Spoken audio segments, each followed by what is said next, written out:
In this video, we'll take a look at the Huh? scariest treatments during the medieval era. We'll start with the scariest and end with the scariest. Trepanation is the name of a most horrific operation. Ancient doctors and shamans believed that illnesses, from migraines to insanity, were caused by evil spirits trapped inside the skull. In some cultures, it was believed that bad blood would come out through the hole. In ancient times, there was an unusual but rather drastic solution, creating a hole in the skull. Methods varied depending on the era and culture. Sometimes a pointed stone or obsidian was used for careful chiseling. Other times, hand drills were used for drilling. Some regions even used special bone tools to carefully cut out small fragments of the skull. It was a kind of surgical intervention. In ancient Europe, amulets made from carved skull fragments were believed to be a good defense against evil spirits. And in 1965, Dutchman Bart Hughes had the idea to make a hole in his skull in an attempt to achieve a permanent state of enlightenment. After such operations, the chances of survival were no more than 50-50. Patients could die from painful shock as the operation was performed while conscious, subsequent infection, or irreparable brain damage. However, archaeological finds prove that many patients lived with these holes for years. The bone tissue at the edges had time to regenerate. The Incas were particularly successful in this, with trepanation becoming a real hit. They found skulls with 5 to 7 consecutive operations. In the Middle Ages, trepanation was used to exorcise demons from the possessed, and in the Enlightenment, to treat epilepsy and melancholy. By the 19th century, methods had become more scientific, and the first aseptic measures were available, but mortality remained high. Bloodletting.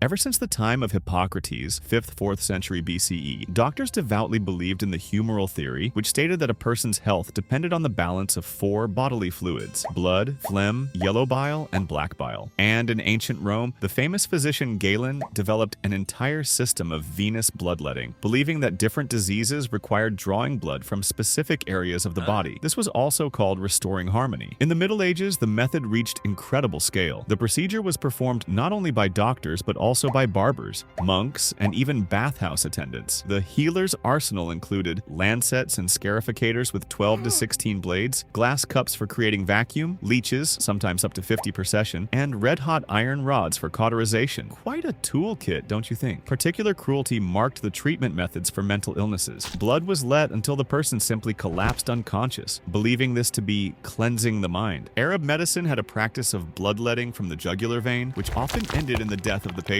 Bloodletting was considered a universal remedy. It was used for fevers, though it weakened the body, for headaches, thereby causing cerebral anemia, and even for unrequited love. It was believed to reduce the intensity of passions. The tragic climax of the method came in 1799 when doctors drained about 2.5 liters of red fluid from George Washington in a single day, when the total volume of red fluid in a person is 5 to 6 liters, which became the cause of death for the first U.S. president. Interesting how that turned out, huh? Only in the 1850s, thanks to the work of Louis Pasteur and Joseph Lister, did medicine begin abandoning this barbaric practice. Today, remnants of this practice survive in hirudotherapy, the use of medical leeches, tobacco smoke, enema. In the 18th century, European medicine reached incredible heights of absurdity with the introduction of tobacco smoke enemas, a procedure in which tobacco smoke was pumped into a patient's body. This extraordinary method, borrowed from Native Americans, was used for a variety of purposes, from resuscitating drowning victims to treating cholera and intestinal parasites. How was this technology implemented in practice? Special copper tubes with silver tips were used. Smoke was produced by burning specific types of tobacco, most often Virginian. A session could last up to 30 to 40 minutes of continuous fumigation. Doctors of that time sincerely believed in the miraculous properties of this method. It was thought that the smoke revitalized the insides in cases of drowning. They also believed nicotine killed intestinal parasites. The method was particularly popular in the British Navy, where tobacco smoke enemas were part of the standard resuscitation kit for drowning victims. Records from ship surgeon James Lind describe 47 cases of using this method. Yet, strangely, not a single patient survived. Would you believe it? King Louis XIV of France regularly received tobacco smoke enemas as a remedy for migraines. In 1701, London physician Thomas Beddoes founded the Pneumatic Institute, which specialized in smoke-based treatments. Some doctors even recommended combining tobacco enemas with inhaling smoke through the mouth for a full effect. Eventually, in 1811, this medical procedure began to be banned after English scientist Ben Brodie discovered that nicotine was harmful to the heart.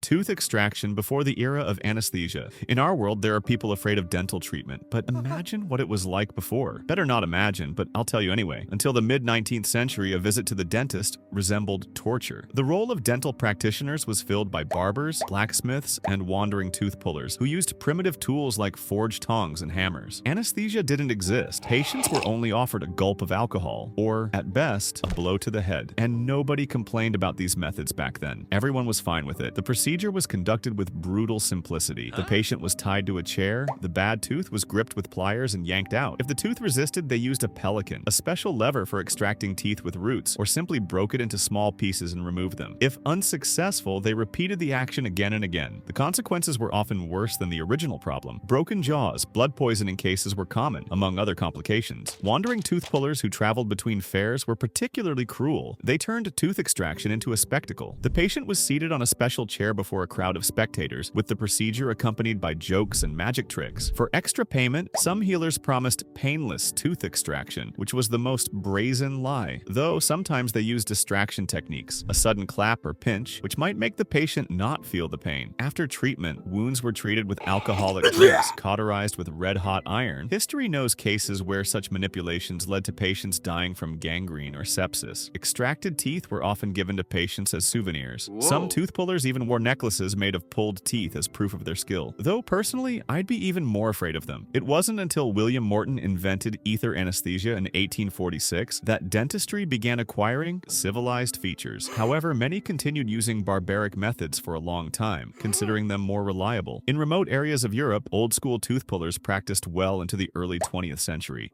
Boiling oil for treating wounds. In the 16th century, the best way to treat a wound was to pour boiling oil into it. Yes, literally pour it inside. Doctors firmly believed that scorching hot olive or linseed oil would burn out evil spirits, or at least the infection. This method became especially popular with the spread of firearms. Since gunshot wounds festered more often, they needed to be burned even harder. The logic was flawless. If the wound hurts, make it hurt even worse. Then you'll forget about the first pain. How did the treatment work? The oil was boiled to 200 degrees Celsius, just to be sure. Poured directly into the open wound, because, that definitely killed the germs. Sometimes they'd cauterize the edges with a red-hot iron, for symmetry, obviously. On the battlefield, the same oil was reused. The results were impressive. Third-degree burns down to the bone, tissue, necrosis, gangrene in 90% of cases. Death, if you were unlucky enough to survive the rest. Honestly, if you just got finished off on the battlefield, it would have been more humane. Want some fun stats? During the Battle of Saint-Quentin, 1557, Spanish surgeon Diego Saavedra treated 200 wounded men with boiling oil in a single day. Survivors? 15. That's a 92.5% mortality rate. Now that's what I call effective medicine. But in 1537, French surgeon Ambroise Paré ran out of oil during the siege of Turin. In a panic, he slathered wounds with a mix of egg yolk, rose oil, and turpentine. And guess what? The wounded stopped dropping like flies. Turns out, protecting wounds instead of burning them worked way better. Armies even had a dedicated oiler, a guy whose entire job was boiling oil for treatment. And just like that, they were out of a job.